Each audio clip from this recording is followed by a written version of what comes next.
Seringkali kebaikan Allah itu kita pandang dari sudutnya yang materi.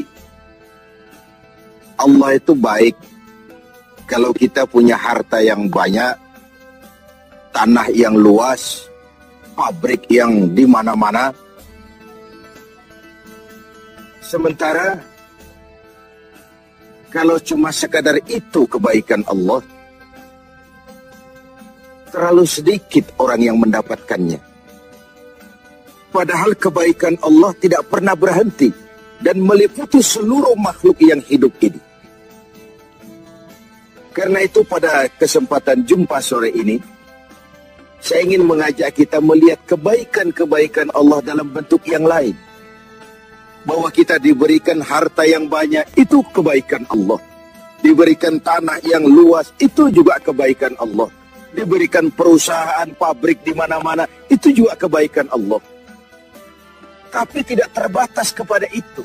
Ada kebaikan-kebaikan yang non-materi, yang malah justru itulah esensi kebaikan itu. Mari kita renungkan sebuah hadis di mana baginda Rasul bersabda, arba'atun man u'tiyahunna faqad u'tiya khairat dunya wal akhirah. Ada 4 hal. Siapa yang oleh Allah diberikan keempat hal ini, sungguh dia telah diberikan kebaikan dunia dan sekaligus kebaikan akhirat. Kebaikan dunia juga kebaikan akhirat. Ini berarti belum tentu yang baik di dunia menurut kita akan berbuntut baik juga di akhirat. Tapi orang yang diberikan 4 hal ini, dia sungguh diberikan kebaikan dunia dan juga kebaikan akhirat nanti. Apa 4 perkara ini? Yang pertama, qalban syakir. Orang yang oleh Allah diberikan hati yang pandai bersyukur. Ada ungkapan, my heart is my home. Hatiku adalah rumahku. Kalau luas hati, rumah yang kecil besar rasanya.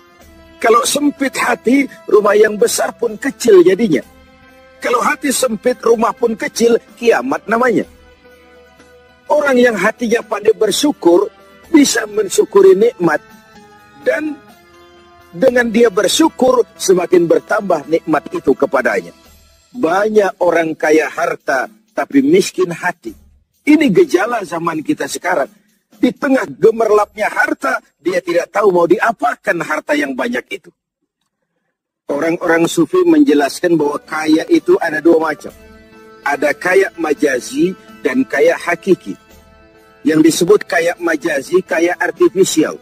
Lahirnya dibaluti harta, tapi hatinya miskin. Hidupnya sudah serba ada, tapi dia masih merasa kurang. Rumahnya sudah titik air liur orang melihatnya, tapi dia masih merasa belum apa-apa. Mobilnya berdecak orang kagum melihatnya, tapi dia rasakan itu pun masih belum. Maka dia selalu miskin. Dalam sebaik cukup dia masih merasa kurang, maka hidupnya pun selalu kekurangan. Orang yang diberikan hati yang kaya, sungguh sebuah kebaikan. Hati yang kaya, hati yang luas. Kalau hati luas, tandanya 2, bisa mensyukuri nikmat dan tidak mengingkari apa yang diberikan Allah kepadanya. Tapi orang yang hatinya sempit biasanya tidak pandai mensyukuri nikmat. Dan lebih celaka lagi ini, tidak senang lihat orang lain mendapat nikmat. Orang seperti ini, dia susah gemuk. Sudah tidak bisa mensyukuri nikmat, tidak senang lihat orang lain mendapat nikmat. Tetangganya beli televisi saja dia demam. Nanti tetangganya beli sepeda motor, dia makin gawat. Masuk rumah sakit. Di rumah sakit dengar tetangganya beli mobil, mati dia. Disiksa oleh perasaan sendiri. Begitu orang yang miskin hatinya. Orang yang diberikan hati yang pandai bersyukur, sudah diberikan kebahagiaan dunia dan kebaikan akhirat. Ini yang pertama. Yang kedua, walisanan zakira. Orang yang diberikan lidah yang pandai berzikir. Menyebut nama Allah dalam artian yang seluas-luasnya. Tasbih ya zikir, tahmid ya zikir, tahlil ya zikir. Tapi ada fenomena lain. Melihat apapun yang mengagumkan, dia kembali kepada Sang Maha Pencipta. Itu pun zikir. melihat semesta jagat raya, melihat bintang gemintang bertaburan di angkasa, melihat lautan luas terhampar biru membentang, melihat gunung tinggi menjulang ke angkasa, semuanya mengingatkan dia kepada Allah. Itu pun zikir. Diberikan lidah yang pandai berzikir, mengingat Allah dalam segala keadaan. Dan bukankah Islam mengajarkan seperti itu? Dari hal-hal yang paling kecil, memulai pekerjaan, bismillah. Melihat sesuatu yang hebat, Masya Allah. Melihat sesuatu yang luar biasa, Subhanallah. Terkejut, Astaghfirullah. Berjanji, Insya Allah. Semua dikaitkan dengan Allah. Inilah zikir itu. Hidup yang larut dalam alur ketuhanan. Yang ketiga, wabadanan alal bala'i sabir.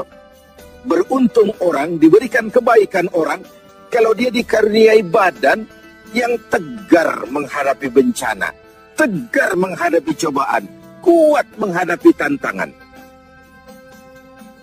Tantangan itu penting. So, kalau tidak ada tantangan, kita akan tidur. Cobaan juga kita perlukan, tapi kalau kita tidak sanggup menahannya, larut oleh cobaan itu, kita akan kalah karenanya. Orang yang baik, diberikan kebaikan dunia akhirat, punya badan yang tegar menghadapi cobaan. Apa cobaan Allah? Dua macam. Satu ayat menjelaskan, wa nabluukum bil khairi wasyarri. Kami akan coba, kami akan uji kamu dengan yang baik dan dengan yang tidak baik, dengan yang enak dan dengan yang tidak enak, dengan yang menyenangkan dan dengan yang tidak menyenangkan. Bukan cuma sakit cobaan itu, sehat pun ujian. Bukan cuma miskin ujian, kaya pun cobaan. Bukan cuma tidak punya jabatan cobaan, naik pangkat pun ujian. Kita nih yang namanya ujian kan yang tidak enak saja. Kalau sudah sakit, ya Allah, sedang diuji. Sehat, lupa daratan. Miskin, ujian. Setelah kaya, lupa bahwa itu juga ujian. Fenomenanya apa? Banyak orang lulus ketika diuji dengan kemiskinan, tapi gagal berantakan setelah diuji dengan kekayaan. Ketika miskin dia hamba Allah, setelah kaya dia pindah menjadi hamba harta. Belum pernah ada orang datang mengeluh, Pak Ustadz, saya sedang diuji oleh Tuhan. Kenapa Pak? Uang saya sedang banyak. Belum pernah. Kalau sudah bangkrut, miskin, baru merasa diuji. Bukankah sejarah syarat dengan contoh? La nufarriqu baina ahadim min rusuli. Kami tidak membeda-bedakan para rasul.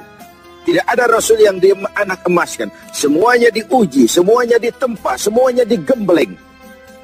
Semuanya tegar seperti batu karang di tengah samudra. Walau tiap hari dihempas ombak, dihantam gelombang, dia tetap berdiri dengan tegar. Begitulah orang yang diberikan kebaikan oleh Allah. Lain dengan orang yang loyo, sedikit kena kesulitan seperti ayam sampar, kerakap tumbuh di batu, hidup segan mati pun tak mau, skeptis, pesimis. Apa yang bisa kita lakukan kalau dasar hidup kita sudah skeptis dan pesimis itu tadi? Hidup ini adalah cobaan. Semakin tinggi kualitas keimanan, semakin berat cobaan itu. Semakin kokoh berpegang kepada agama, semakin kuat pula cobaan datang menerpa. Yang terakhir, orang yang diberikan kebaikan dunia akhirat, wa zaujatan salihatan, diberikan istri yang salihah, pendamping. Tidak ada suami bisa sukses jadi apapun dia tanpa peran serta dan dukungan istrinya. Itu sebabnya baginda Rasul menikah dengan Sayyidatuna Khadijah. Apa yang jadi pertimbangan beliau? Mengawini seorang janda yang umurnya 15 tahun lebih tua pula dari beliau. Kalau sekedar memperturutkan hawa nafsu, mestinya tidak Khadijah yang dipilih oleh baginda Rasul. Mestinya, kalau istilah kita sekarang cari ABG saja. Tapi jelas baginda Rasul bukan cuma sekedar mencari istri, beliau mencari seorang pendamping. Apa bedanya ini? Tiap perempuan bisa jadi istri, memang, tapi tidak tiap istri bisa jadi pendamping. Itu dibuktikan dalam sejarah. Orang lain belum beriman, Khadijah iman. Orang lain memusuhi Nabi, Khadijah mengorbankan hartanya untuk membantu perjuangan Nabi. Saat Nabi terkena kesulitan, Khadijah tampil jadi penghibur. Khadijah tampil jadi pembela. Ketika pertama kali berhadapan dengan malaikat Jibril menyampaikan wahyu, Rasulullah gemetar seperti orang demam. Kembali ke rumah, zammiluni ya Khadijah, selimuti saya Khadijah, selimuti. Kenapa bang? Barusan turun Jibril, dia katakan begini-begini, saya khawatir Khadijah. Khadijah mengerti suaminya semua mengalami semacam frozen emotional attitude. Sebagai istri yang bijak, pendamping yang baik, beliau tampil, kalla ma yukhzikallahu abada. Jangan khawatir bang, Allah tidak akan menyusahkan abang untuk selamanya. Tenanglah. Rumah tangga adalah awal kesuksesan kita di tempat lain.